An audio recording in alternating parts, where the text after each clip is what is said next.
70 और 80 के दशक की एक एक्ट्रेस जिन्होंने हिंदी सिनेमा में ग्लैमरस और बोल्ड सीन का ऐसा तगड़ा लगाया कि उनके हर फिल्म सुपरहिट हो जाती थी, जिनकी डिमांड उस दौर में इतनी बढ़ गई थी कि हर कोई उनको अपनी फिल्म में लेना चाहता था। बोल्ड, ब्यूटीफुल और स्टाइलिश एक्टर जो कि टाइम्स मैगजीन पर आने वाली पहली अभिनेत्री थी।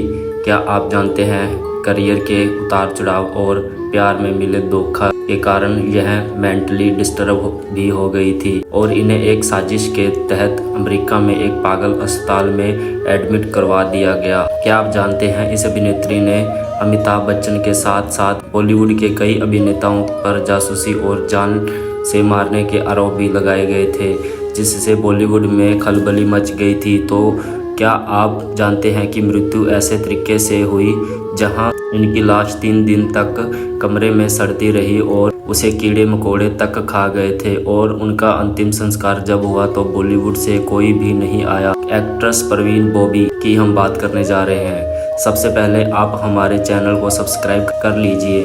परवीन बॉबी का जन्म गुजरात के मुस्लिम परिवार में हुआ था।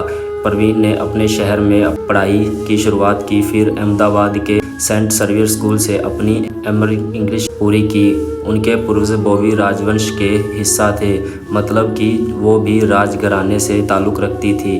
वह अपने माता पिता की इकलौती संतान थी जो माँ बाप की शादी के 14 साल बाद पैदा हुई थी।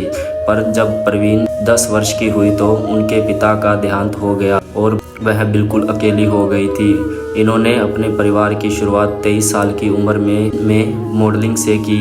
सबसे पहले इनकी नज़र पड़ी निर्माता निर्देशक B.R. इशारा की ओर से। समय के मशहूर डायरेक्टर हुआ करते थे। उस समय परवीन बॉबी मिनी स्कर्ट के सिगरेट के कश लगा रही थी। जब उन पर नज़र पड़ी तो उनकी खूबसूरती और उनके स्टाइल को देखकर उन्होंने परवीन को फिल्म ऑफर कर दी और परवीन ने ऑफर एक्सेप्ट करके इस फिल्म में काम करने से हाँ कर दिया। इस फिल्म में चरित्र और उस समय उनके हीरो थे सलीम दुरानी। फिल्म फ्लॉप हो गई पर स्क्रीन पर उनके अंदाज को सभी दीवाने हो गए। चाहे निर्माता हो या निर्देशक इनको अपनी फिल्म में लेना चाहते थे। उस समय परवीन बॉबी दीवानी थी विलन का रोल करने वाले अभिनेता डैनी, जो उस समय उनके सबसे पॉपुलर लवर हुआ करते थे। पर इनके साथ यह रिश्ता ज़्यादा देर तक नहीं चला और उनका रिश्ता टूट गया। परवीन बॉबी मायूसी के साथ उनसे अलग हो गई और अपने करियर पर ध्यान देने लगी। इनकी फिल्म 1974 में मजबूर आई और इनकी पहली सुपरहिट फिल्म रही। इस फिल्म में हीरो थे अमिताभ बच्चन। 1975 में परवीन बॉबी की दूसरी फिल्म अमिताभ बच्चन के साथ ही आई। फिल्म का नाम था दीवार। इस फिल्म में परवीन के बोल्ड किरदार को काफ़ी पसंद किया गया। इसके बाद परवीन ने 1977 में मनमोहन देसाई की फिल्म की थी। अमर अकबर एंथनी और शशि कपूर के साथ काला पत्थर और सुहाग जैसी सुपरहिट फिल्में काम किया। 1981 में परवीन बॉबी ने क्रांति और कालिया जैसी सुपर डुपर हिट फिल्में भी दी, जिसके बाद इन्होंने नमक हलाल जैसी फिल्म करके अपने अलग पहचान बना ली। इन्होंने बॉलीवुड एक्ट्रेस को दिखाया कि बोल्ड और ग्लैमरस कैसे दिखाया जाता है। इन्होंने इंडस्ट्री से सूट और साड़ी के चलन को भी बदल दिया। यह इंडिया की सबसे पॉपुलर एक्ट्रेस हो चुकी थी। 1976 में यह टाइम्स मैगजीन पर छपने वाली पहली भारतीय अदाकार थी। इसके बाद 1983 में वह समय आया जब वह अभिनेत्री फिल्म इंडस्ट्री से ही गायब हो गई और अमेरिका में जाकर इंटीरियर डिज़ाइन का कोर्स करने लगी। वजह थी इनकी मेंटल हेल्थ। इनको ज़िंदगी में मिले धोखे और इनको अंडरवर्ल्ड से धमकियां मिल रही थी, जिसकी वजह से इनकी दिमागी हालत और ख़राब हो गई थी।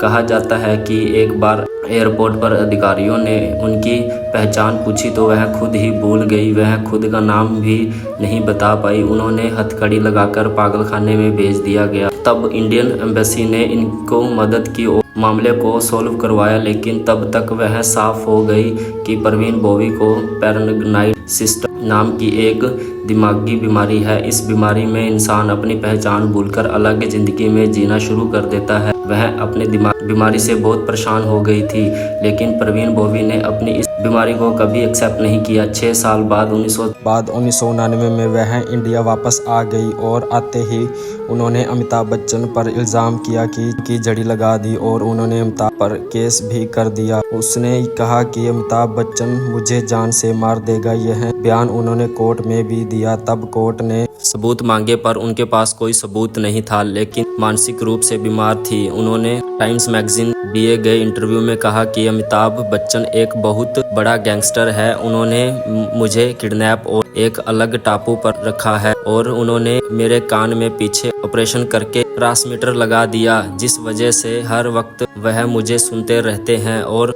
हमेशा यही लगता रहता है कि कोई उनको मार देगा। इसलिए वह हमेशा मीडिया और अपने दोस्तों से दूर रहती है। अगर मिलती भी थी तो अपने फ्लैट पर ही रहती थी और हर बात को रिकॉर्ड करती थी। अपने साथ वह एक ट्रांसमीटर रखती थी जिससे वह अपनी चीज़ों को रिकॉर्ड कर सके। टेलीफोन पर भी बात करते समय वह कहती थी कि आपकी कॉल रिकॉर्डिंग पर है, इसलिए सोच समझकर ही बोलिएगा। डेट टाइम्स सब कुछ नोट करती थी और प्रवीण बॉबी की दीवानगी के चलते मुंबई में आकर बस गए थे। वह बॉबी के इतने बड़े दीवाने थे, हर वक्त उनके बारे में सोचते रहते थे, पर प्रवीण बॉबी का साथ उनको कभी नहीं मिला। इनकी जिंदगी में 3 लोगों ने अपना घर बनाया, पर किसी के साथ भी वह अपना घर नहीं बसा पाई। सबसे पहले थी डैनी, जिन्होंने बॉबी के दिल पर तो घर बनाया पर उनका घर नहीं बस पाया।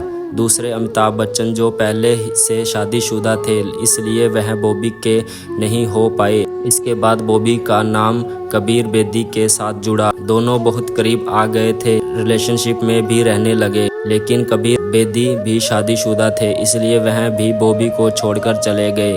और आखिर नाम आता है महेश भट्ट का, जो कि इनकी लाइफ में सबसे लंबे समय तक रहे।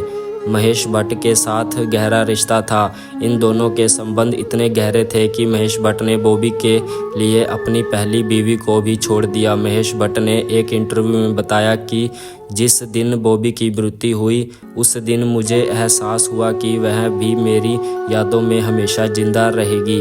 प्रवीण का पागलपन एक पुरानी कहानी और शायद ही कोई उसे समझ सकता है कि एक पागल व्यक्ति कैसे महसूस करता है। महेश भट्ट ने बताया कि एक दिन वह बॉबी से मिलने उनके घर गए तो उनकी मां ने कहा, देखो मेरी बेटी किस तरह की हरकतें कर रही हैं। जब महेश भट्ट ने कमरे में झांक कर देखा तो वह भी कोने में बैठी चाकू लेकर रो रही थी। महेश भट्ट ने पूछा, प्रवीण क्या है? तो बॉबी ने कहा कि कोई मुझे मारना चाहता है, यहाँ पर कोई अदृश्य चीज है जो मुझे मारने आई है। इन बातों को सुनकर महेश भट्ट बहुत हैरान और परेशान हो गए। 1982 में महेश भट्ट ने एक मूवी की कहानी लिखी। फिल्म का नाम था अर्थ।